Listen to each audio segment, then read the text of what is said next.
Aksi demonstrasi yang dilakukan oleh Aliansi Mahasiswa YIN Lok Sumawe di jalanan di depan kantor DPRK Lok Sumawe mendapatkan apresiasi dari Kapolres Lok Sumawe AKBP Henki Ismanto. Hal ini disampaikan Henki pasca demo usai di hadapan sejumlah jurnalis yang meliput aksi demonstrasi tolak kenaikan PPN 12% di kantor DPRK Kota Lok Sumawe pada Kamis 2 Januari 2025. Meskipun sempat terjadi aksi dorong-mendorong dengan personil kepolisian, tapi para mahasiswa bisa berkoordinasi dengan aparat kepolisian sehingga aspirasi mereka tersampaikan kepada Ketua DPRK Lok Sumawe dan mendapat dukungan anggota dewan. Bahkan aksi duduk di jalanan bersama anggota dewan untuk mencapai kesepakatan merupakan fenomena langka dan menarik. Berikut pernyataan Kapolres Lok Sumawe AKBP Henki Ismanto.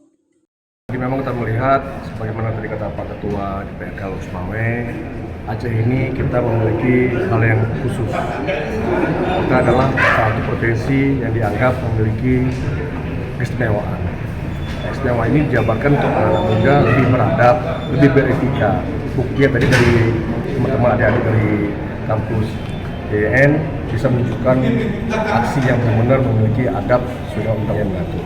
Itu kita apresiasi selama tidak mengganggu terlibat aspirasi semua tertampung dengan baik.